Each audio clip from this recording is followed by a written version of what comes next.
Welcome back everyone. ये practice set number 90 है। ठीक है, यूपीपीएससी पीसीएस के लिए ये सीरीज चल रही है। किसी भी स्टेट के पीसीएस के लिए, दूसरे कॉम्पिटिटिव एग्जाम्स के लिए इंपॉर्टेंट है प्रश्न। 4 दिन से कोई भी टेस्ट नहीं आया क्योंकि कल ही टेक डाउन था। ठीक है, चलिए स्टार्ट करते हैं आज से। और इसकी भरपाई हम कर लेंगे एक दिन में 2 टेस्ट प्रोवाइड करके। तो इसमें 20 प्रश्न है इंपॉर्टेंट, ज्योग्राफी के सारे। क्वेश्चन नंबर 1 है यहाँ पर, ग्रेट सॉल्ट झील निम्नलिखित में से कहाँ स्थित है? ग्रेट सॉल्ट झील जो है वो संयुक्त राज्य अमेरिका में है। बी है इसका आंसर।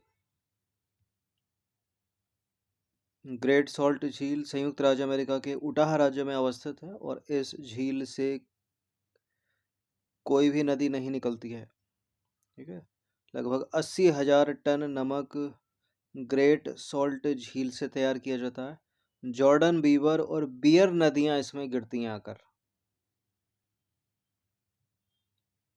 निम्नलिखित सागरों का पश्चिम से पूर्व की ओर इनको रखना है, यानी वेस्ट टू ईस्ट। ये वेस्ट टू ईस्ट यहाँ पूछा है एग्जाम में, ईस्ट टू वेस्ट भी पूछा जा सकता है। तो वेस्ट सबसे इधर होगा भूमध्य सागर, उसके बाद होगा काला सागर, फिर कैस्पियन है और सबसे पूरब में एरल है। तो सी हो जाएगा इसका। अगर ईस्ट टू वेस्ट पूछता तो एरल सागर, उसके बाद कैस्पियन सागर, फिर काला सागर और उसके बाद भूमध्य सागर। इन सभी टेस्ट की आप फुल टेस्ट सीरीज से जुड़ सकते हैं नंबर इस पर व्हाट्सअप करके। फुल टेस्ट सीरीज आपको पीडीएफ फॉर्मेट में मिलेगी। देखिए, भूमध्य सागर सबसे पहले आ जाएगा, यानी मेडिटेरियन सी सबसे वेस्ट में। थोड़ा सा ईस्ट की तरफ चलेंगे तो ब्लैक सी यानी काला सागर, उसके बाद कैस्पियन है और सबसे छोटू सा है ये एरल। अब इसमें एक और चीज़ इंपॉर्टेंट है, कौन कौन से देश भूमध्य सागर के किनारे, कौन कौन से देश काला सागर के किनारे, कौन कौन से देश कैस्पियन सागर के किनारे, कौन कौन से देश एरल सागर के किनारे अवस्थित हैं या उनकी तटीय सीमा से लगे हैं, वो अलग इम्पोर्टेंट प्रश्न बनता है।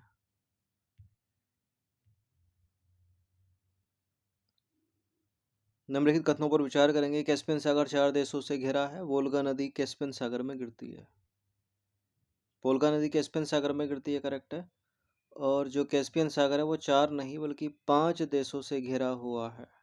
पहला इनकरेक्ट है। तो कैस्पियन सागर 5 देशों से घिरा है। ठीक है, तारीख इसका कोड है, ट्रिक है, याद रखिएगा।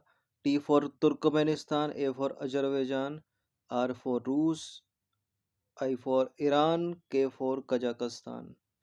इसके अलग अगर कोई आता है तो वो नहीं है। वोल्गा नदी कैस्पियन सागर में गिरती है। सरगेसो समुद्र की विशिष्टता है कि क्या है सरगेसो सी में? अति ठंडा पानी, अति गर्म पानी, अत्यधिक लवणीय पानी, विशिष्ट समुद्री वनस्पति के लिए प्रसिद्ध है ये डी। सरगेसो सागर, सरगेसो सी नॉर्थ अटलांटिक ओशियन में कहाँ पर है ये भी याद रखना, ये भी पूछता है। स्थित एक क्षेत्र है। इसकी उत्पत्ति उत्तरी अटलांटिक विषुवत रेखीय धारा के भंवर से होती है। इस क्षेत्र में सारगासम नाम की वनस्पति बहुतायत में पाई जाती है, जिस कारण इसका नाम पड़ा सरगसो सागर।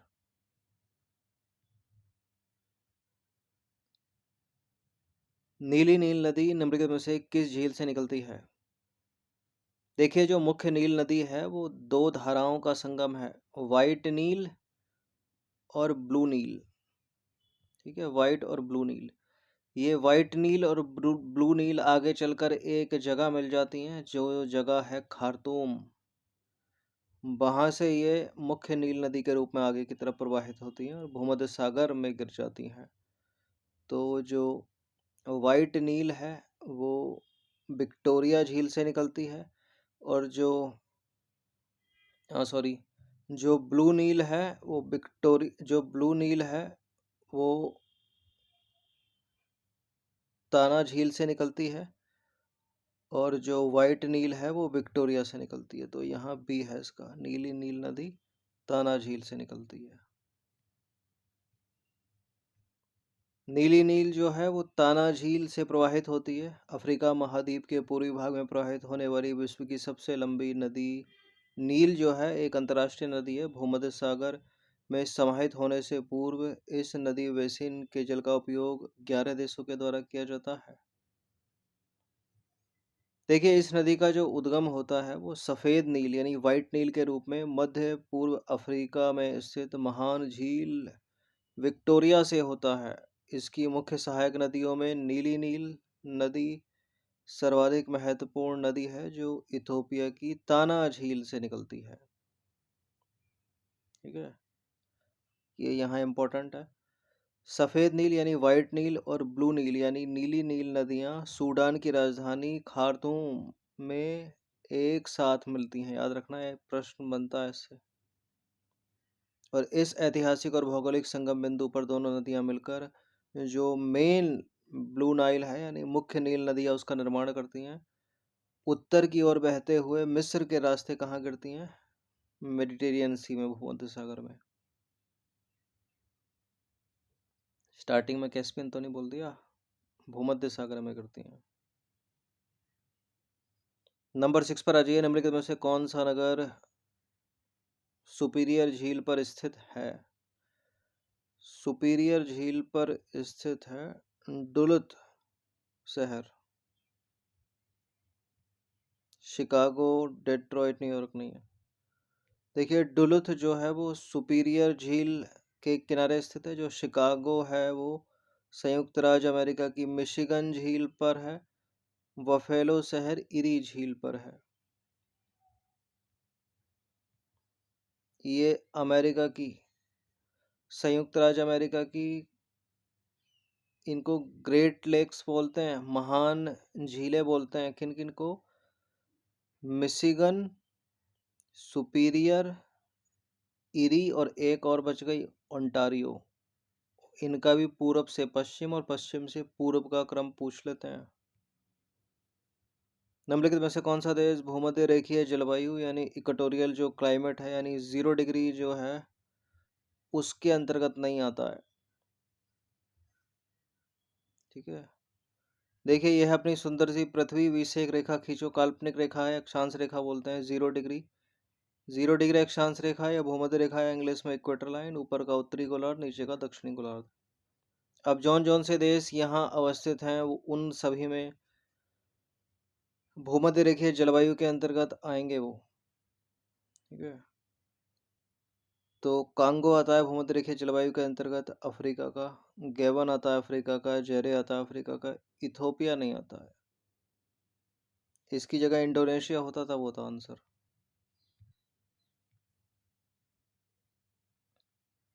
इथोपिया भूमध्य रेखीय जलवायु के अंतर्गत नहीं आता है। कांगो, गेवन, जायरे भूमध्य रेखा पर ही स्थित देश है।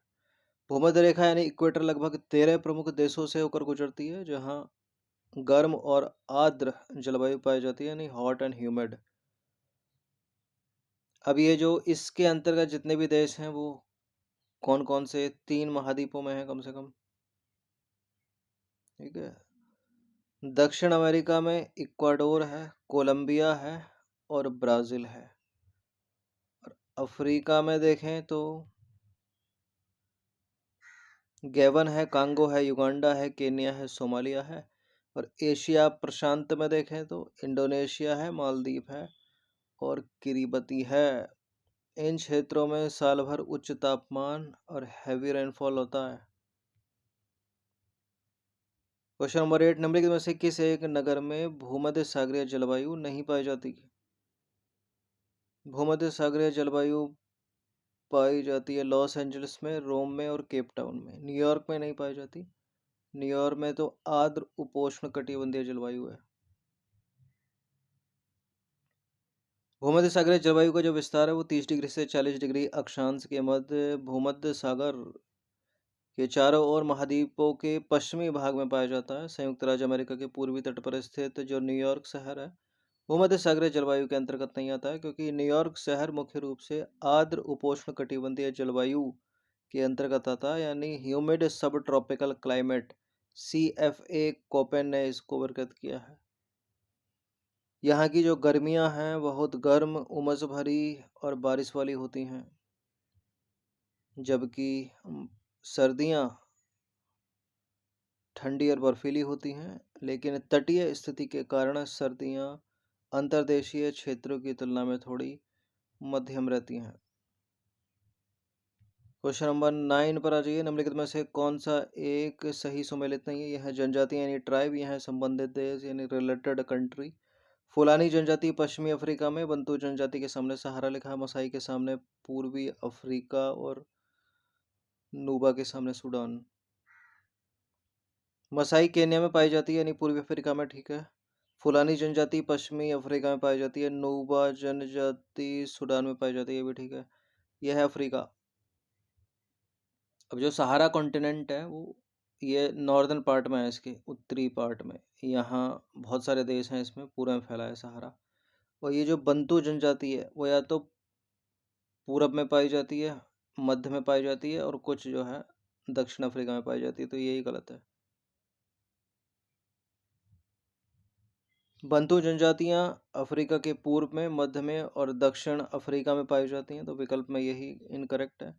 सहारा मरुस्थल अफ्रीका महाद्वीप के उत्तरी भाग यानी नॉर्दर्न पार्ट में स्थित है। यह दुनिया का सबसे बड़ा गर्म रेगिस्तान है। अब सहारा मरुस्थल में जो जनजातियां पाई जाती हैं वो है बेडुइन और तुआरेग जनजातियां पाई जाती हैं। ये खानाबदोश यानी नोमैडिक जनजातियां हैं जो विषम परिस्थितियों में ऊंट, भेड़ और बकरियां पालकर जीवन यापन करते हैं। इसके अलावा सहारा में पाई जाने वाली जनजाति एक और, उसका नाम है बर्बर समूह भी रहता है यहाँ। क्वेश्चन नंबर 10 है। निम्नलिखित में से कौन सा प्रदेश लेप्स जनजाति के लिए प्रसिद्ध है? अलास्का, स्कैंडिनेवियाई, ग्रीनलैंड, आइसलैंड। लेप्स जनजाति के लिए है स्कैंडिनेवियाई। लेप्स जनजातियां जो हैं मुख्य रूप से उत्तरी नॉर्वे, स्वीडन, फिनलैंड और रूस के कोला प्रायद्वीप में पाए जाते हैं। इस क्षेत्र को स्कैंडिनेवियाई प्रदेश के रूप में जाना जाता है। निम्नलिखित देशों में से कौन अफ्रीका के पश्चिमी तट पर स्थित नहीं है? अफ्रीका के पश्चिमी तट पर स्थित नहीं स्थित जो है वो है गेबन, लाइबेरिया और अंगोला। जो नहीं है वो है बोत्सवाना। ठीक है, अफ्रीका के पश्चिमी तट पर है तो यानी सागर से सीमा बनाता होगा, जबकि बोत्सवाना बीच में फंसा हुआ अफ्रीका के एक लैंड लॉक्ड कंट्री है। तो बोत्सवाना एक अफ्रीका का स्थल अवरुद्ध देश है यानी लैंड लॉक्ड कंट्री है। अफ्रीका महाद्वीप के दक्षिणी भाग में स्थित है। ये विकल्प में अन्य जो है अफ्रीका के पश्चिमी तट पर स्थित है। निम्नलिखित में से कौन सा देश मध्य अमेरिका में स्थित नहीं है? मध्य अमेरिका यानी सेंट्रल अमेरिका। सेंट्रल अमेरिका एक ऐसी जगह है जो उत्तरी अमेरिका और दक्षिणी अमेरिका के बीच एक संकरी मिट्टी की पट्टी है, यानी लैंड जो है उसमें अवस्थित हैं कुछ देश, जैसे कि निकारागुआ है, होंडुरास है, बेलीजे है और ग्वाटेमाला है, एल सल्वाडोर है, Costa Rica, Panama. Sierra Leone नहीं है, ये तो अफ्रीका में है ना, तो भी है इसका आंसर। ये सारे पार्ट हैं। यहाँ से ये स्टार्ट हो गया दक्षिणी अमेरिका और ऊपर से स्टार्ट हो गया है उत्तरी अमेरिका। सबसे नीचे से पता ही होगा आपको मैक्सिको है, ठीक है। इसके ऊपर जाओगे तो कनाडा आएगा, फिर उसके ऊपर यूएसए। इसी तरह से है ना। देखिए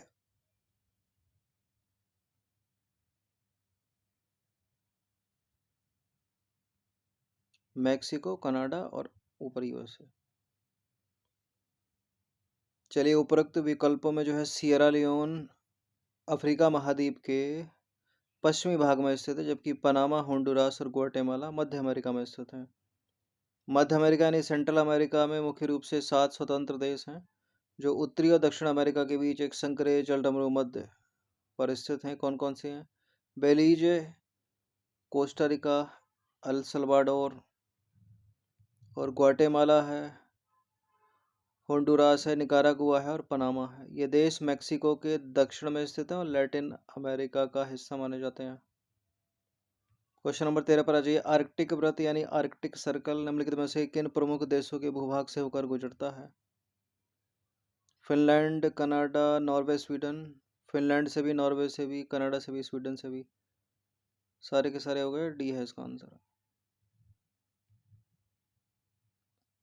जो आर्कटिक वृत्त है, आर्कटिक सर्कल है, लगभग 60 डिग्री 30 नॉर्थ से 8 प्रमुख देशों के भूभाग से होकर गुजरता है। नॉर्वे, स्वीडन, फिनलैंड और रूस। इसके अलावा संयुक्त राज्य अमेरिका, अलास्का राज्य के माध्यम से, कनाडा है, डेनमार्क है ग्रीनलैंड के माध्यम से, और आइसलैंड है। नंबर 14 पर आ जाइए। निम्नलिखित में से कौन सा देश नील नदी द्वारा अपवाहित नहीं होता है? नील नदी के ड्रेनेज में जो है तंजानिया, केनिया, युगांडा तो हैं, ये तो हैं ही। सूडान भी है, दक्षिणी सूडान भी है, लीबिया नहीं है। देखिए, नील नदी का जो अपवाह बेसिन है, यानी नाइल बेसिन है, मुख्य रूप से अफ्रीका महाद्वीप के 11 देशों में फैला हुआ है। Burundi, Rwanda, Tanzania, Uganda, Kenya, Congo लोकतांत्रिक गणराज्य, इथोपिया, इरिट्रिया, दक्षिणी सूडान, सूडान और मिस्र। यह दुनिया की सबसे लंबी नदी है, जो मुख्य रूप से श्वेत नील और नीली नील के रूप में प्रवाहित होती है।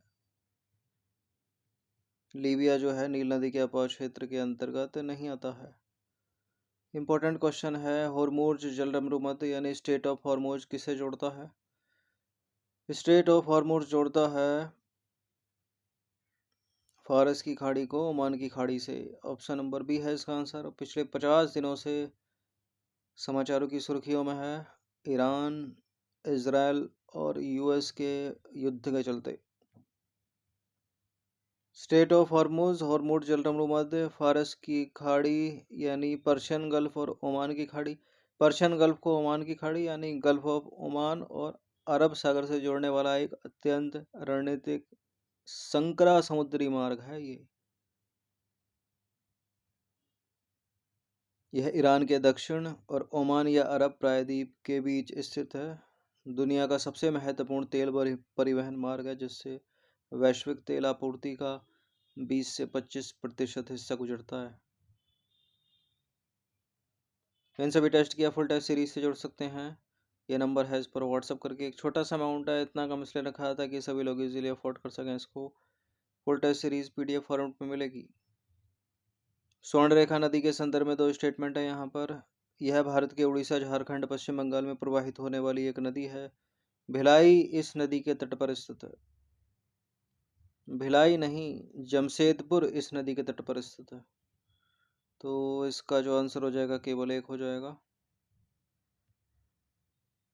स्वर्ण रेखा नदी भारत के उड़ीसा, झारखंड, पश्चिम बंगाल में प्रवाहित होने वाली एक नदी है। जमशेदपुर इस नदी के तट पर स्थित न कि Bhilai. Question number 17, 2 statement. Dhupgarh Madhya Pradesh की सतपुड़ा पर्वतमाला का सबसे ऊंचा स्थान है। यह चोटी महादेव पहाड़ियों में स्थित है। दोनों ही ठीक हैं तो।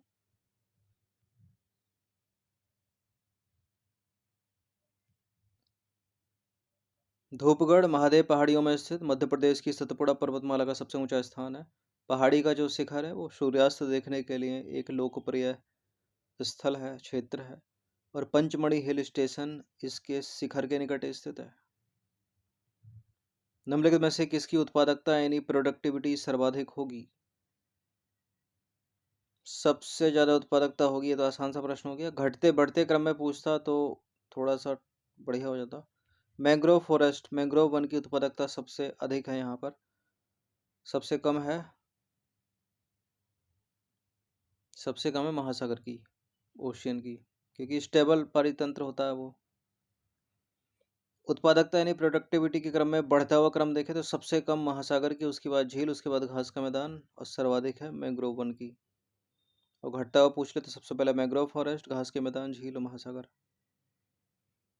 एक और चीज इसमें अगर ऐड कर दी जाए तो उष्ण कटिबंधीय सदाबहार वन, तो उसकी सबसे ज्यादा हो जाएगी, ट्रॉपिकल एवरग्रीन फॉरेस्ट की। क्वेश्चन नंबर 19 पर आ जाइए। क्या क्या है ये? नागालैंड है, मिजोरम है, असम है, त्रिपुरा है। अब इनमें से कौन से राज्यों से होकर बराक नदी प्रवाहित होती है? बराक नदी नागालैंड, मिजोरम और असम से प्रवाहित होने वाली एक नदी है। 134 हो गया, सी हो गया इसका आंसर। जहाँ जहाँ त्रिपुरा है उसको हटा दीजिए, हटा दीजिए, हटा दीजिए। देखिए बराक नदी, बराक रिवर जो है भारत के मणिपुर, नागालैंड, मिजोरम और असम राज्यों से, साथ ही भारत के पड़ोसी देश बांग्लादेश में बहने वाली एक 900 किलोमीटर लंबी नदी है। इस कुल 900 किलोमीटर की लंबाई में 524 किलोमीटर ये बहती है। भारत में 31 किलोमीटर बहती है भारत बांग्लादेश की सीमा पर, बाकी बची 345 किलोमीटर बहती है बांग्लादेश में। अंतिम प्रश्न है, 20वां प्रश्न है, निम्नलिखित में से कौन पृथ्वी का सबसे बड़ा अंतर्देशीय जल निकाय है? सुपीरियर झील, कैस्पियन सागर, बैकाल झील, इनमें से कोई नहीं। पृथ्वी का सबसे बड़ा अंतर्देशीय जल निकाय है कैस्पियन सागर, ऑप्शन नंबर सी। देखिए सतह क्षेत्र द्वारा मापे जाने पर जो कैस्पियन सागर है पृथ्वी का सबसे बड़ा अंतर्देशीय जल निकाय है। यह पश्चिम में ककेकस पर्वत, पूरब में मध्य एशिया की सीढ़ियों के साथ यूरोप और एशिया के संगम पर स्थित है। यह उत्तर पश्चिम में रूस, पश्चिम में अजरबैजान, दक्षिण में ईरान और दक्षिण पूर्व में तुर्कमेनिस्तान और उत्तर पूर्व में कजाकिस्तान से घिरा हुआ है। सुपीरियर झील जो ऑप्शन में थी, क्षेत्रफल के हिसाब से दुनिया की सबसे बड़ी महाद्वीपीय झील है। और एक और ऑप्शन में था बैकाल झील, रूस में एक दरार वाली झील है। तो ये ज्योग्राफी, वर्ल्ड ज्योग्राफी के 20 इंपॉर्टेंट प्रश्न किसी भी कॉम्पिटेटिव एग्जाम्स के लिए इंपॉर्टेंट है। प्रैक्टिस कर लीजिएगा इनकी। धन्यवाद। एक और टेस्ट की प्रैक्टिस करेंगे, ठीक है, 4 बजे तक।